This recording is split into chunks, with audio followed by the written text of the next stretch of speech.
Hola.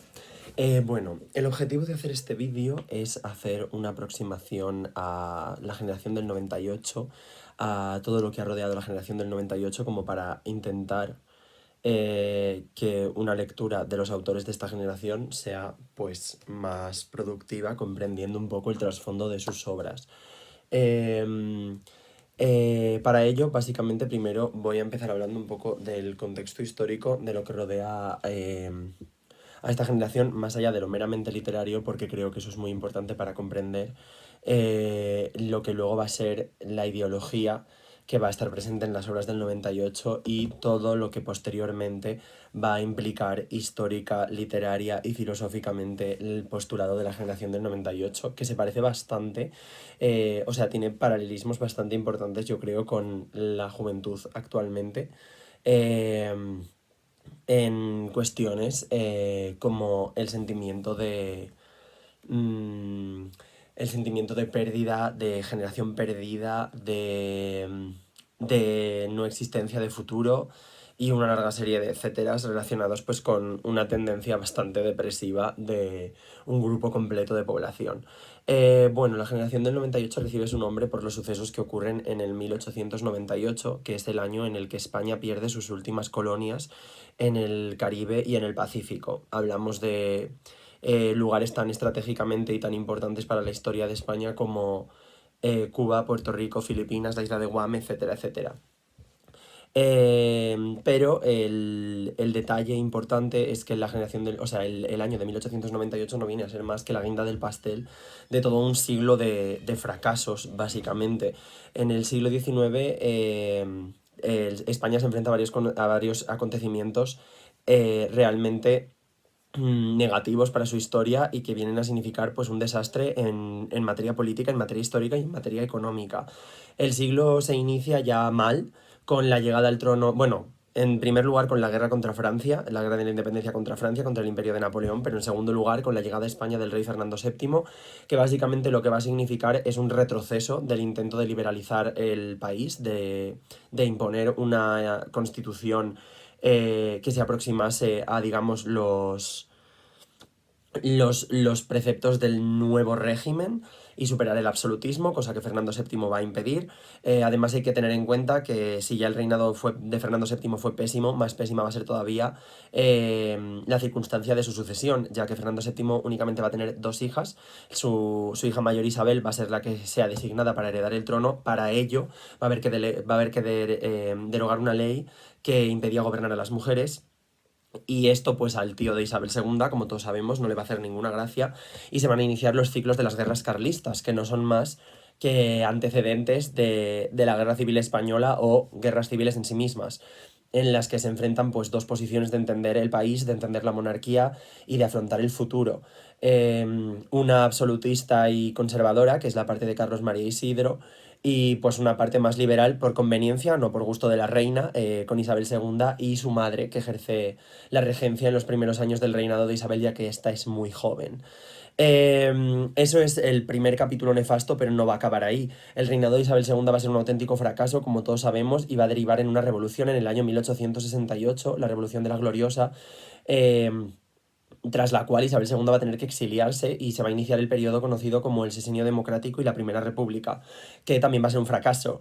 Va a ser un fracaso tras el cual va a venir el periodo de la Restauración Borbónica, eh, que no va a ser para Isabel II, sino para su hijo, y previa candidatura de otros aspirantes europeos como Amadeo de Saboya. El fracaso va a continuar, ya que la restauración no es más que otro desastre. En todo este contexto tenemos que tener en cuenta que tiene su paralelismo en América. En América mientras están produciendo pues, el auge de los nacionalismos y las aspiraciones independentistas de las nuevas naciones americanas pues no van a quedarse tranquilas. Y en el periodo desgobierno que existe entre el control de la península de Napoleón y la vuelta de Fernando VII, más luego las guerras carlistas, etcétera, pues se van a ir sucediendo las independencias de los distintos países americanos, hasta el punto de que a finales del siglo, pues eso, solo quedan algunas colonias en el Caribe y en el Pacífico, pero ya no queda nada más. El Imperio Español no es más que una sombra de lo que era en los siglos pasados, lo cual pues ya empieza a ser una cuestión depresiva para la población y especialmente para los intelectuales y los escritores que lógicamente pues reflejan en sus escritos y en sus teorías pues todo lo que estaba pasando en el Reino de España.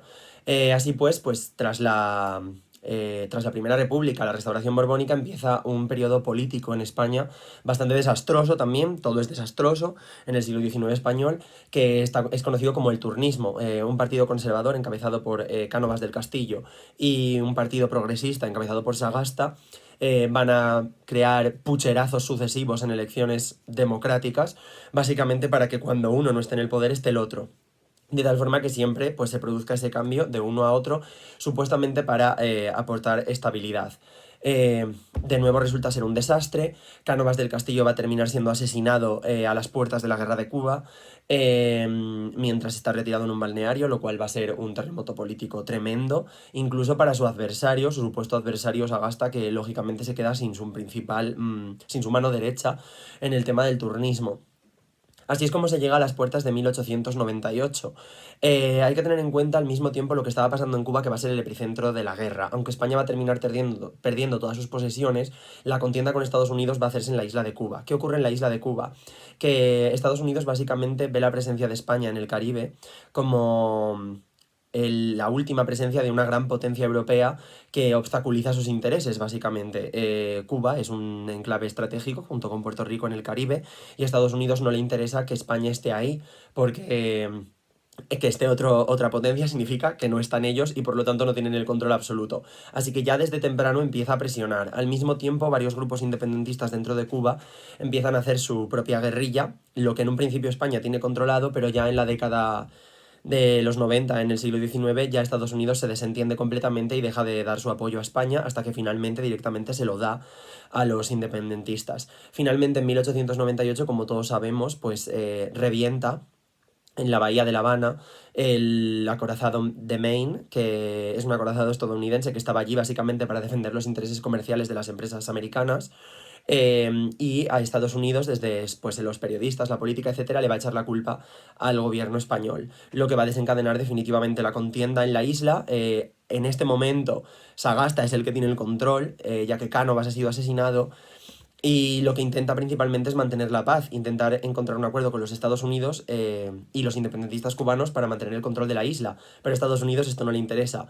La contienda es un absoluto despropósito por parte de España porque las fuerzas americanas son muchísimo más poderosas y finalmente España va a caer y va a perder todas sus posesiones.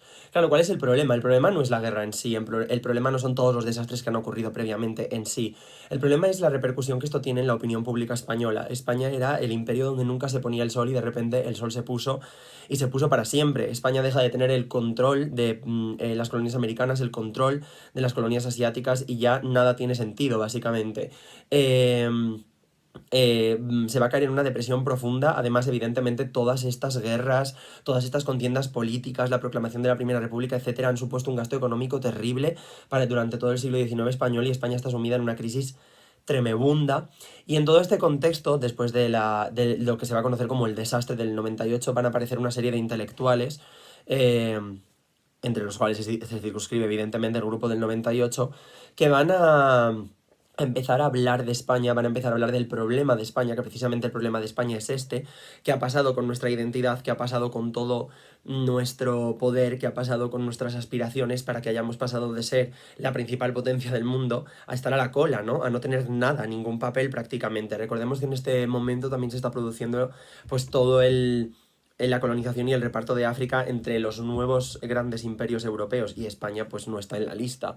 Va a quedarse únicamente con la parte norte de Marruecos y Guinea Ecuatorial, que no es nada comparado con el práctico corredor continuo que tiene Inglaterra desde Egipto a Sudáfrica. sin contar con que también tiene la India, etcétera, etcétera. Y el auge de Estados Unidos en América con el control de las antiguas colonias españolas, es decir, España se queda fuera del juego. Estos intelectuales básicamente van a recibir el influjo de una de las personalidades filosóficas más importantes del siglo XIX español, que es Ángel Ganivet. ¿Quién es Ángel Ganivet? Ángel Ganivet era un hombre que tenía una posición social bastante importante dentro de España, era un hombre que pues tuvo varios papeles diplomáticos fuera de España, de hecho vivió mucho tiempo fuera de España y redactó en su vida dos obras filosóficas muy importantes que son El Idearium Español y El Porvenir de España. Principalmente El Idearium Español va a ser una obra que va a influir determinantemente sobre todos los autores del 98. En ese Idearium Español Ganivet plantea pues qué es lo que define la mentalidad de España y qué justifica todos los hechos históricos en los que nos hemos comprometido y la manera en la que nos hemos comprometido. Él dice que son principalmente dos. El pensamiento estoico-senequista, que básicamente pues representa de alguna manera nuestra forma de afrontar tanto las victorias como las derrotas, como la que fue nuestra posición en el mundo, y por otro lado el catolicismo. Ganivet ve el catolicismo no como una forma de fe simplemente, que evidentemente también la ve así, sino como una forma de estructuración cultural. Ganivet ve que el catolicismo vertebra toda la cultura española, es decir, el catolicismo en España no es solo una cuestión religiosa, no es algo que pudiera haberse eliminado como ocurrió en Francia después de la Revolución Francesa o mitigado, sino que es una cuestión que está introducida en los factores más importantes identitarios españoles, de tal manera que es ineludible. Eso también muestra una forma de afrontar nuestra posición en el mundo, en tanto que el catolicismo pues incluye ciertas cuestiones como la culpa, todas las cuestiones de la honra, el ordenamiento social, etcétera, etcétera, y Ganivet entiende que esto es muy importante. Asimismo, Ganivet entiende que la función de España para el mundo tiene una importancia más allá de la que tiene para simplemente España, como que España ha sido un factor decisivo en la construcción histórica y cultural de todo el mundo y en la determinación de sus relatos. De alguna manera, para Ganivet España es la piedra angular de toda la historia desde que España pone un pie en el territorio americano. Bueno, ya antes, pero principalmente desde ahí. Y bueno, todo también se relaciona con toda la cuestión de la Inmaculada Concepción, de la limpieza del pecado previo a ser o sea, limpiado de la humanidad sin otra cuestión que ser los paladines del cristianismo.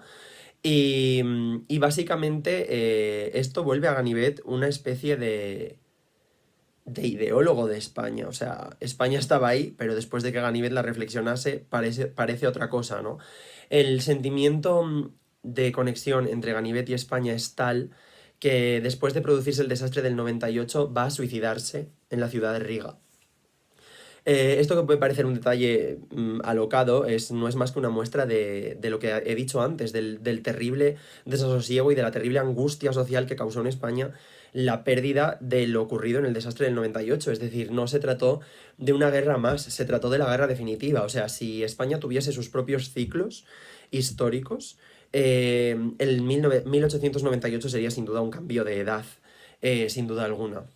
Ganivet es así considerado como el padre de la generación del 98.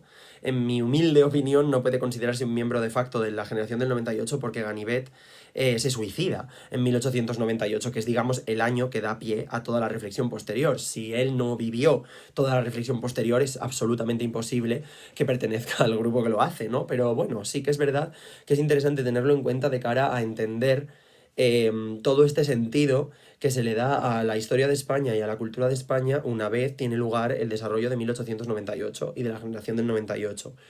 Hay que tener en cuenta sus antecedentes literarios, aparte de Ganivet, que es su precursor filosófico, pero es un precursor, no es exactamente un antecesor que simplemente ponga unos ingredientes al azar que sean tomados, sino que es un precursor, pero sí que hay varios antecedentes a tener en cuenta. En primer lugar estaría toda la literatura romántica, la generación del 98 puede ser definida y ha sido definida por muchos autores de la crítica como una especie de romanticismo llevado a la época, ¿no? De sentimiento romántico, es decir, de esa exacerbación nacionalista, a pesar de que el nacionalismo fue muy criticado por algunos de sus miembros. Como Miguel de Unamuno sí que existe cierta idea nacionalista en esa exaltación de la cultura y esa búsqueda de los factores identitarios, pues que eso es un factor plenamente romántico, pero llevado a lo que ocurre en el 1898, después de ya haber finalizado el romanticismo y estar ya pasando el realismo y el naturalismo, ¿no? Que también se pueden considerar antecesores de este movimiento, pero eso lo diré después. Dentro del romanticismo cabe sin duda destacar una figura vital, importante, no solo para el 98, sino para toda la tradición literaria española, que es Mariano José de Larra. Larra es en primer lugar el abuelo del 98, si Ganivet es el padre, es el abuelo del 98 en primer lugar, porque desarrolló su actividad literaria como periodista. Todos los autores del 98 van a desarrollar en algún momento de su vida una faceta periodística, de hecho, así es como se inicia. Y en segundo lugar, por ese sentimiento del dolor de España, que va a ser tan importante para la generación del 98. Larra va a ser uno de los primeros autores que va a plantear en sus obras esa existencia de las dos Españas. En ese artículo del Día de Difuntos de Larra se menciona cómo entra su personaje en un cementerio y se encuentra una lápida en la que está escrito aquí yace España que murió de la otra media. Eso no es más que una especie de sentencia del futuro que va a vivir este país, ¿no? Larra es la primera persona que sufre hasta tal punto España que de la angustia, de la mala gestión política, de cómo se enfrenta a la ignorancia de un pueblo que no es capaz de afrontar lo que le está por venir, se pega un tiro. Larra muere después de suicidarse, o sea, se suicida, vaya, pegándose un tiro. Y deja pues todo ese legado de crítica social, de reflexión social en sus muchísimos artículos, lo cual pues evidentemente ni puede pasarse por alto ni puede ser tomado en cuenta más allá de la impronta que queda para la generación del 98. Y sus siguientes precedentes, pues como he dicho antes, los encontramos no tanto en el realismo, que el realismo es un movimiento muchísimo más urbanita, muchísimo más cosmopolita y muchísimo más burgués, como en el naturalismo. La principal característica del nacionalismo, del naturalismo en España, es precisamente esa búsqueda de lo más profundo y oscuro de la sociedad en una especie de análisis casi, bueno, sin el casi, en una especie de análisis psicológico de los tipos de la sociedad en los medios bajos de las ciudades y en lo rural. Eso es algo que para el 98 es importantísimo, la cuestión de la ruralidad. Y en todo este aspecto cabe destacar a Leopoldo Alas Clarín, que probablemente es nuestro naturalista más conocido, y cómo en su obra La Regenta manifiesta a Oviedo, que es la ciudad, como un factor determinante de los hechos que se narran en el libro y también de la vida y de la personalidad de los personajes. Esto va a servir al 98 para explicar, cuando ellos se aproximen también a esos lugares inhóspitos y secos y fríos y silenciosos de Castilla, como motores de la esencia de España. Y esa es una reflexión en la que también va a entrar Antonio Machado cuando hable de Castilla como la esencia, como la España primigenia. Eso es muy interesante, de tal manera que a Clarín también se le puede considerar otro antecesor. Dicho todo esto, a modo de introducción, la generación del 98 empieza con el grupo de los tres. Aunque Miguel de Unamuno es mayor que los tres integrantes del grupo de los tres, lo voy a mencionar después, precisamente porque el grupo de los tres, que lo forman Pío Baroja, José Martínez Ruiz, a quien luego se va a conocer como Azorín, aunque en ese momento todavía no ha asumido su seudónimo, y a Ramiro de Maeztu. Estos tres autores van a redactar un manifiesto, el famoso manifiesto en el que se van a decir cosas como nos duele España, salvemos España, que va a ser leído delante de la tumba de Larra. Es decir, Larra es un personaje importante no solo porque la crítica lo haya estimado como tal, sino porque ellos mismos ya lo estimaban como tal. Este manifiesto se va a leer delante de la tumba de Larra y ellos van a iniciar un proceso en el que van a intentar brindar a la opinión pública una serie de reflexiones con el fin de encontrar una solución a la situación que se está viviendo. Su intención es básicamente modernizar el país, pero modernizar el país viéndolo desde la nueva perspectiva que se tiene como país, que es esa nueva perspectiva ya no imperial, ya no hegemónica frente al resto de Europa y frente al mundo, sino una nueva España que debe buscar dentro de sí misma lo que tiene de definitorio para enfrentarse al futuro. Eso es lo que van a buscar los autores del grupo de los tres. Sin embargo, no va a salir bien, ya lo voy diciendo. En el año 1900 entre el 1903 y el 1904 van a disolverse, van a seguir escribiendo por su cuenta, pero van a disolverse como grupo de los tres al darse cuenta de que sus intenciones no han servido para nada y de que no han logrado su objetivo, lo cual es terrible.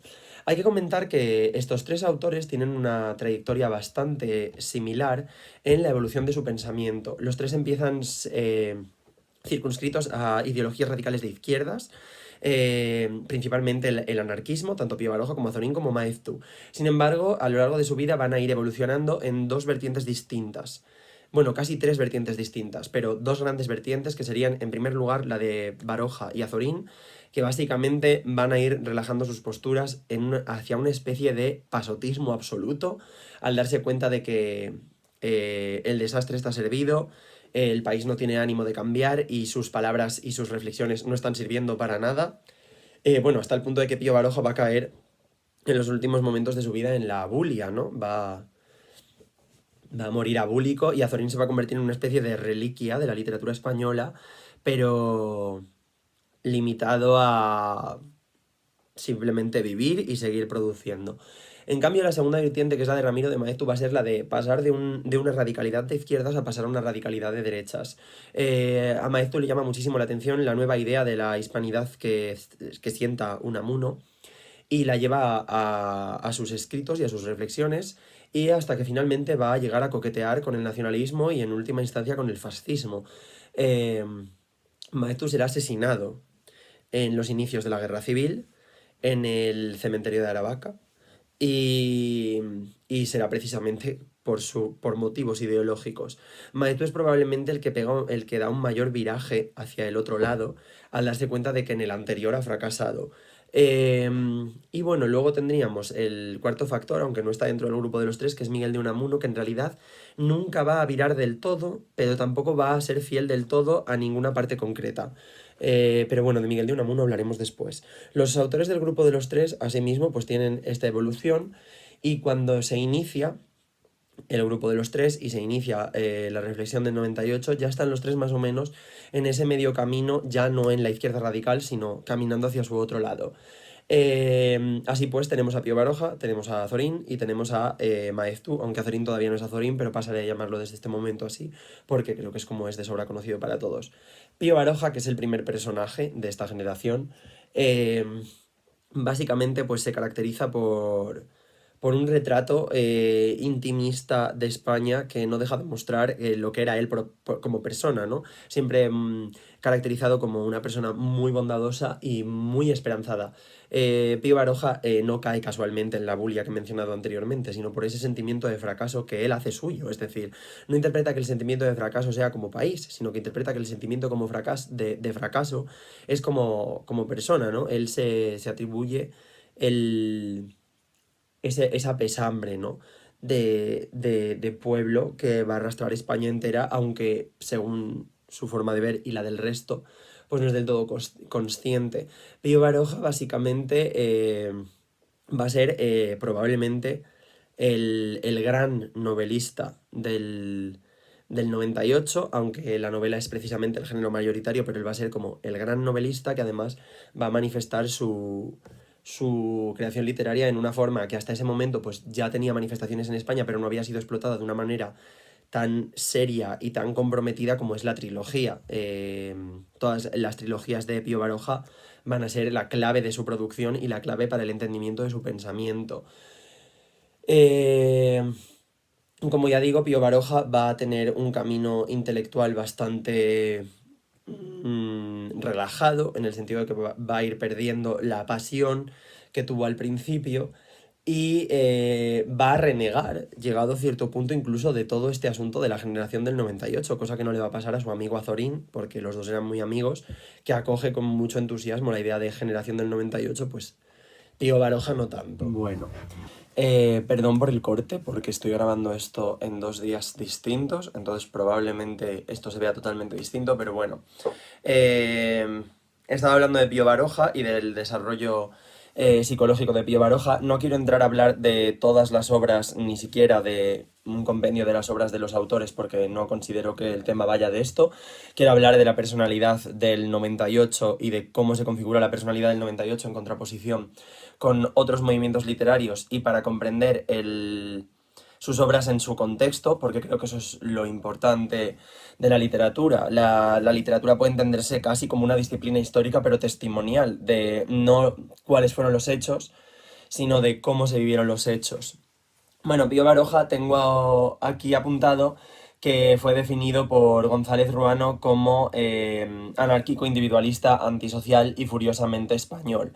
Esto se debe a, que es una frase súper potente, se debe al retrato que él mismo hizo en sus memorias y Juventud Egolatría, que básicamente él mismo se contrapone a ese momento social que le tocó vivir. Tenemos que tener en cuenta que Pío Baroja nace concretamente en el 1872, es decir, 2 décadas antes de que suceda el desastre del 98. Pío Baroja tiene una formación primera, una infancia y una primera juventud que se desarrolla dentro del contexto anterior al 98, que ya era turbulento, como expliqué anteriormente, a raíz del contexto histórico, pero que desde luego en ningún momento nadie se esperaba que fuera a acabar como acabó. Entonces Pío Baroja de alguna manera representa todo ese ambiente de cambio y de derrumbe de la España imperial hasta convertirse pues en la España contemporánea, en la España moderna. Luego, por supuesto, habría que pasar por todo el filtro de la caída de la monarquía de Alfonso XIII, en la que sin duda el desastre del 98 fue determinante, la Segunda República y, por supuestísimo, la Guerra Civil y la dictadura de Franco. Eh, Tenemos que tener en cuenta que Pío Baroja en el último momento de su vida, como ya he dicho anteriormente, sufrió de la bulia y vivió los últimos momentos de su vida, digamos, todo el tiempo que se mantuvo después de la guerra civil en un estado de absoluta decadencia y depresión frente a toda esa España derrumbada que él había luchado por reconstituir y reinventar. Eso es algo que considero muy importante. La segunda parte de este grupo de los tres sería José Martínez Ruiz, quien luego conoceríamos como Azorín. Azorín probablemente sea el personaje más representativo del 98, precisamente porque fue al que más le gustó esto del 98. Ya dije a raíz de Pío Baroja que a Pío Baroja no le convenció demasiado, Miguel de Unamuno ni una cosa ni la otra, Maeztu no me consta, pero Azorín sí que se mostró encantado con esa denominación de generación del 98, que él consideraba muy adecuado acorde a lo que él había sentido. Azorín es un autor que evoluciona muchísimo desde una primera época de juventud rebelde, anarquista absoluta y bastante romántica, todo hay que decirlo, en el que básicamente se construyen personajes como el de su diario de un enfermo y todas esas historias previas a su aparición en el 90. Que son obras, este diario de un enfermo, en las que básicamente él, que es el sujeto, es el personaje principal de sus obras, se muestra absolutamente devastado en esa España entre la bohemia y el desastre total, que es realmente muy interesante de ver. Azorín se caracteriza principalmente por un detallismo exageradísimo en todas sus obras que deriva pues en un tempo muy lento. Azorín va a ser el gran autor de la observación. Pío Baroja tal vez sea más introvertido en el sentido del análisis psicológico de sus personajes. Azorín lo es más de cara al paisaje. Azorín va a ser bastante parecido a Antonio Machado en ese sentido descriptivo. Va a fijarse pues en esos pueblos oscuros de la meseta castellana, va a buscar en ellos esa caracterización del típico paraje castellano y lo va a hacer de una manera muy minuciosa, analizando todos los espacios, tanto exteriores como interiores, lo cual va a llevar al final a una representación del espacio como si fuera un personaje más o como si fuera un elemento determinativo muy fuerte, como pasaba, ya lo dije en los antecedentes de la generación del 98, con Oviedo en la regenta de Clarín. De esa manera, Azorín se va a convertir en el gran paisajista y va a utilizar ese paisaje como determinante tanto de esa esencia de España que quiere encontrar como del destino de sus personajes. Esto también se relaciona un poco con el determinismo que caracterizaba el naturalismo, porque Azorín hace a sus personajes, si no esclavos, testigos del paisaje y por lo tanto sujetos atados a él. Lo cual también es muy interesante por ver pues todo este simbolismo que tiene el paisaje para la generación del 98. Creo que Azorín es precisamente eh, uno de los grandes ejemplos de esta cuestión. Azorín al final, como pasó con Pío Baroja, va a ir relajando su postura, va a ir suavizando, digamos, esa postura radical de izquierdas hasta básicamente situarse en un pedestal de la literatura, en la que lógicamente va a ser considerado por todos los autores posteriores como un gran novelista, pero ya no va a jugar ese papel determinante que, ya digo, se abandona después de la disolución del grupo de los tres y del gran fracaso de las ideas del 98, ¿no?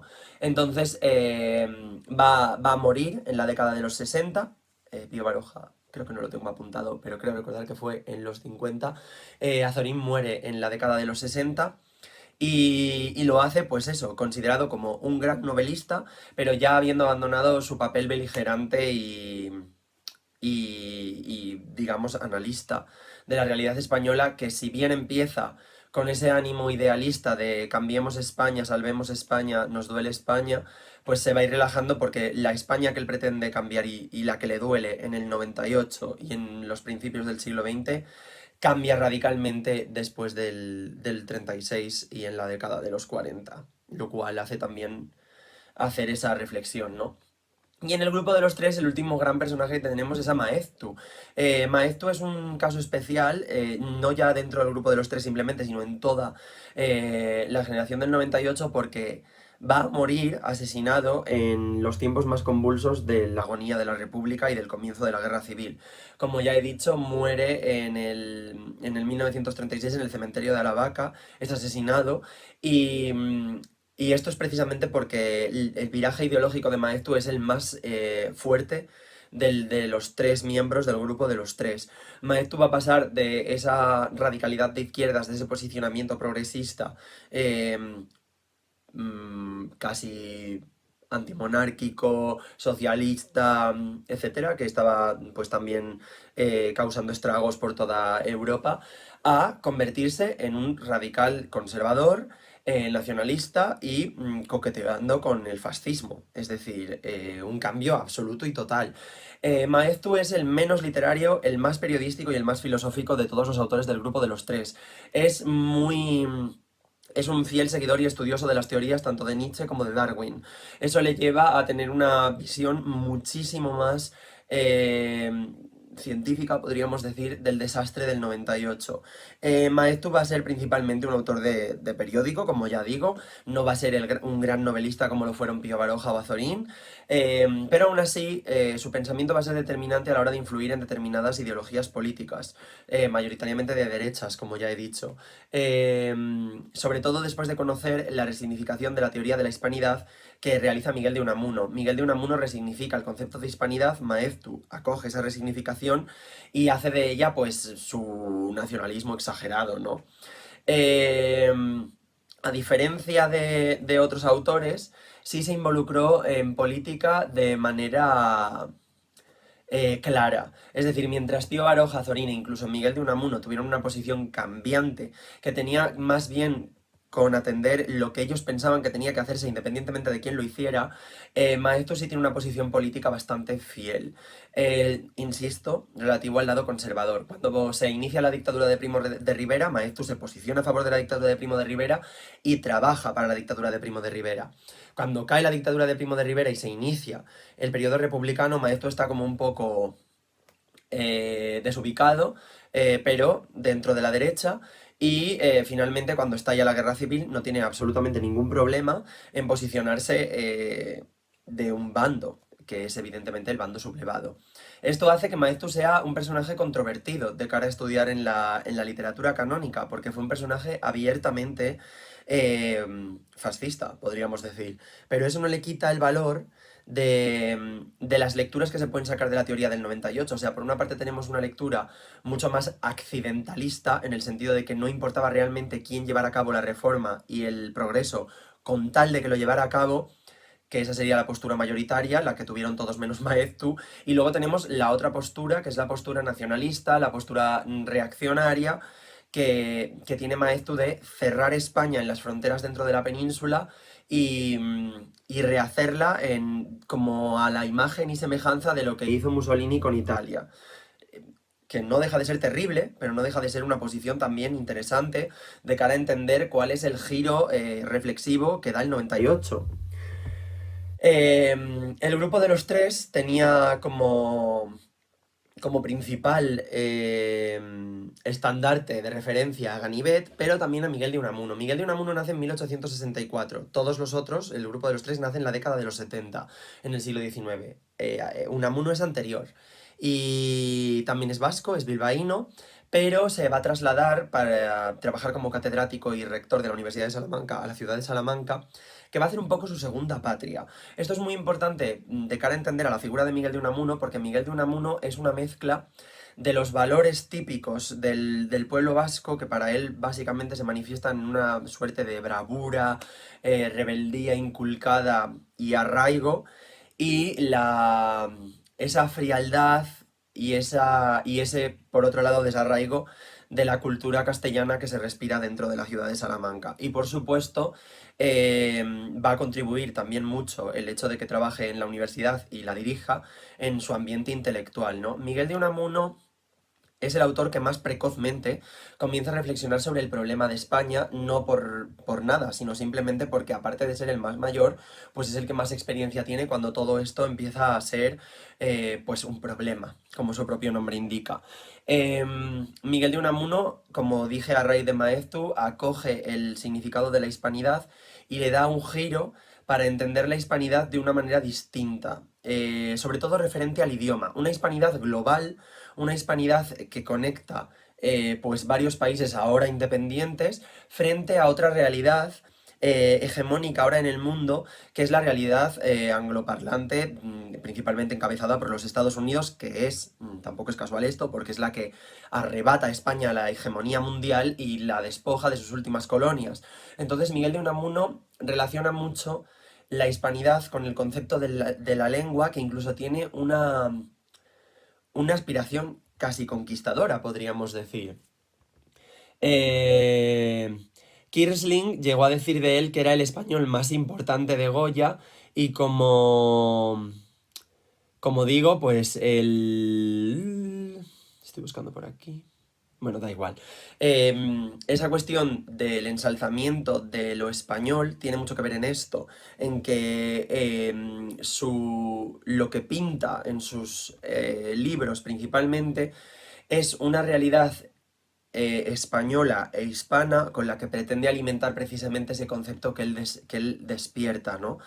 Él tiene una obsesión bastante importante con la cuestión de los valores que caracterizan precisamente a este país. Si Pío Baroja era la observación del psicoanálisis, Azorín de lo paisajístico, Maeztu la visión más política, Miguel de Unamuno va a ser posiblemente la visión más humana, en el sentido de qué es el valor que define al pueblo español, que define por tanto a España, que define por tanto a la hispanidad. Eso es lo que está buscando un poco Miguel de Unamuno. Va a ser el gran intelectual de su época, va a influir a autores no solo de la generación del 98, no solo de la órbita del 98, sino de movimientos que se consideran por la crítica coetáneos pero contrarios en la perspectiva, como por ejemplo el modernismo.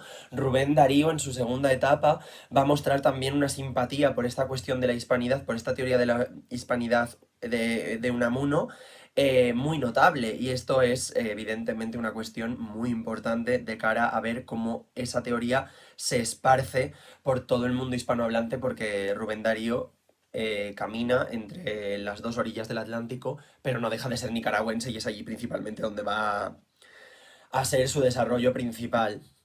Sabemos que Miguel de Unamuno fue un personaje controvertido en política, nada posicionado como si lo estuvo Maeztu.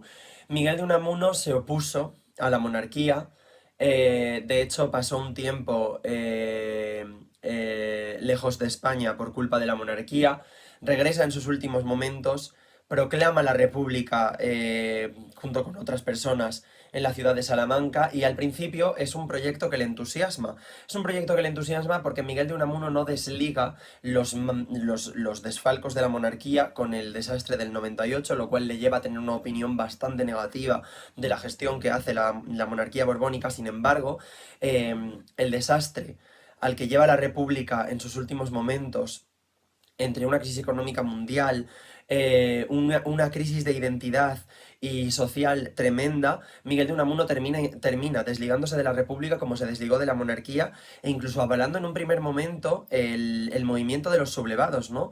Pero luego, cuando observa el fracaso del golpe de Estado de los militares y su conversión en una guerra civil, en un enfrentamiento armado, tampoco va a tener una visión positiva del levantamiento militar. Famoso es su enfrentamiento con Millán Astray en el Paraninfo de la Universidad de Salamanca y, y cómo eso le hace caer en el ostracismo que posteriormente va a acabar con su muerte. Miguel de Unamuno no sobrevive a la guerra civil, muere, que esto me parece muy poético, en el primer perdón, el último día del primer año de la guerra civil.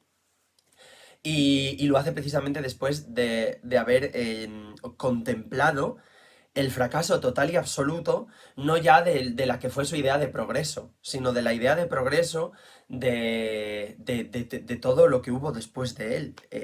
La postura del 98 no fue la única, ni la última. Y, y eso para él pues fue algo terrible. O sea, el testimonio humano del último Miguel de Unamuno pues debió de ser francamente desastroso en el sentido anímico y personal, yo creo. Bueno, esto es el esbozo que quiero hacer de la...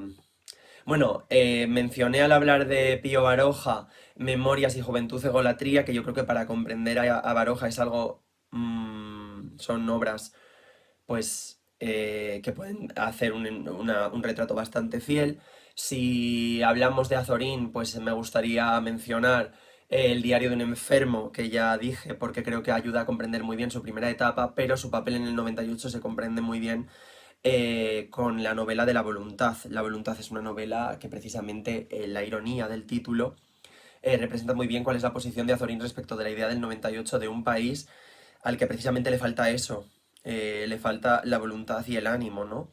Y me parece que eso es o sea, es una obra que ayuda bastante bien a comprender quién fue Azorín. Hombre, por supuesto de Baroja también puedo mencionar las trilogías, ¿no? Pero, pero eso ya sería más para su valor literario que para el valor humano al que atañe esta conferencia. Me resulta un poco raro llamarlo así. Y bueno, de Maeztu realmente, insisto, pues lo principal es el valor de sus artículos periodísticos. Y Miguel de Unamuno realmente es un personaje del que es muy difícil decir, léanse esto que va muy bien. Pero yo particularmente creo que tanto Niebla como San Manuel Bueno Mártir son dos obras que hacen ver ese ánimo que aunque a ratos pueda parecer impulsivo, no deja de esconder detrás una auténtica bondad, que es lo que siempre se destacó por parte de todos los que lo conocieron, de Miguel de Unamuno, que en realidad, aunque podía tener esos arrebatos que pues, le llevan a enfrentarse con Millán Astray, lo llevaron antes a enfrentarse con la República, etcétera, etcétera, pues en el fondo no dejan de ser una manifestación más de el ánimo que tiene Miguel de Unamuno de cambiar las cosas y la frustración que le produce que no haya ese ánimo por parte del público general. Esto es, digamos, el núcleo duro de la generación del 98. Si hablábamos de Ganivet como precursor y hablamos de estos cuatro autores como el núcleo duro, quedan otros tantos pues en el tintero de los que se podrían hablar. Sin embargo, yo aquí quiero hacer una aportación a la disputa que existe acerca de la membresía dentro de la generación del 98. Como suele ocurrir en todos estos grupos, salvo en los más recientes que sí que se hicieron a lista de la compra por alguna editorial, pues tenemos que la crítica tiene a estos como principales referentes, pero luego hay otros autores a los que también se considera parte de la generación del 98 porque recibieron el influjo del desastre como principal motor de sus ideas en sus obras. Sin embargo, yo creo que hay que tener muchísimo cuidado con esto. En primer lugar, a la hora de calificar a los autores del otro lado, del modernismo, como parte de la generación del 98. El modernismo fue, en España, otra forma de entender esto que estaba ocurriendo. El modernismo tiene una trayectoria doble, previa al 98 en una parte, posterior al 98 en la otra parte. Esa parte posterior al 98 también se ve influida, obviamente, por el desastre, pero no hace las mismas reflexiones que busca hacer la generación del 98. No hace una visión analista para intentar encontrar una solución al drama que configura el desastre del 98, sino que busca dar una visión idealista de una realidad que se puede considerar escapismo, pero que en el fondo no es escapismo, sino otra forma de afrontar la realidad que se configura después del desastre y que es desoladora, como estaba diciendo. Aquí tendríamos a personas como Valle Inclán. Yo particularmente tengo mucho cuidado a la hora de calificar a Valle Inclán como parte de la generación del 98 porque en su primera etapa, la que coincide con este momento precisamente, que es la de las sonatas, etcétera, etcétera, pues es puramente modernista y absolutamente modernista, pero es que después, cuando ya entramos en el siglo XX, Valle Inclán va a estar muy ligado a la vanguardia, que es un movimiento que ya no es 98, es una cosa totalmente aparte, y él va a crear su propia forma, su propio estilo, casi su propia escuela con el esperpento. Por lo tanto, yo creo que a Valle Inclán le pasa lo que le pasa a muchos autores españoles, que realmente es incasillable por... porque hizo las cosas absolutamente a su manera. ¿Que realmente esto se podría decir de todos? Sí, pero de unos más que de otros, obviamente. Y en esta línea también cabe mencionar a Antonio Machado. Se puede introducir a Antonio Machado dentro del grupo del 98 si atendemos, por ejemplo, a obras como Campos de Castilla. Pero en mi opinión, Antonio Machado escapa a cualquier clasificación precisamente por, por una absoluta genialidad y una forma personal, única y excepcional de tratar la literatura y en este caso la poesía. Aparte también, en mi opinión, el 98 precisamente se califica por ser una generación muy novelística. Es verdad que no fue lo único, ¿no? Pues también se escribió ensayo, Miguel de Unamuno fue un gran poeta también, pero en la reflexión principal del 98, la reflexión en torno al problema de España, la reflexión en torno al dolor de España, pues es más ligada a esa novela de la que Pío Baroja y Azorín pues hicieron unas auténticas joyas, ¿no? Entonces, esto es algo que por supuesto hay que tener en cuenta. La membresía podría ampliarse, podríamos haber hablado aquí de muchísimos otros nombres. Yo no voy a negar que pueda hacerse, yo no voy a negar que deba hacerse incluso, pero básicamente esto lo he hecho para huir de toda polémica. Así queda claro. Sería maravilloso que esta charla no estuviese siendo telemática, porque se podrían discutir otros nombres, se podrían hacer preguntas, pero pues es lo que hay.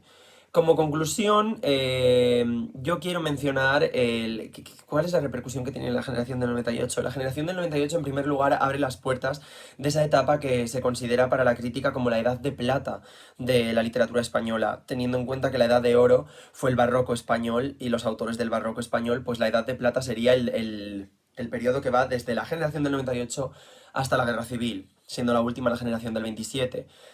Pasando por supuesto pues, por los esperpentos de Valle Inclán, las vanguardias, la generación del 14, etcétera, etcétera. Y el modernismo. Y precisamente la generación del 98 va a desplegar, va a iniciar un camino que va a seguir a lo largo de todas de estos nuevos grupos de la Edad de Plata y por supuesto después, cuando una vez acabe la Guerra Civil y hasta nuestros días. A mí me gusta considerar, y este es el motivo principal por el que estoy diciendo todas estas cosas y estoy hablando tantísimo, que la generación del 98 tiene un paralelismo bastante terrorífico con lo que estamos viviendo a día de hoy, ¿no?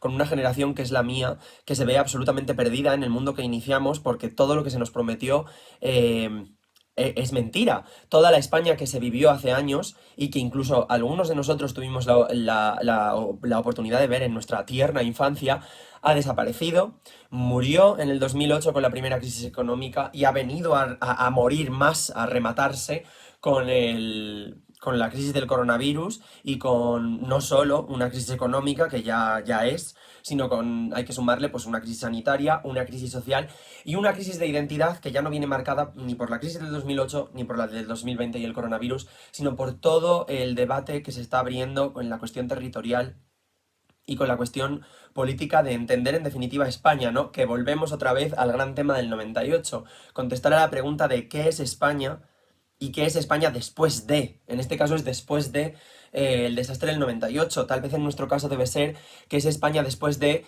el fin de la dictadura franquista, la culminación de la transición, la entrada de la Unión, en la Unión Europea, nuestro camino dentro de la Unión Europea.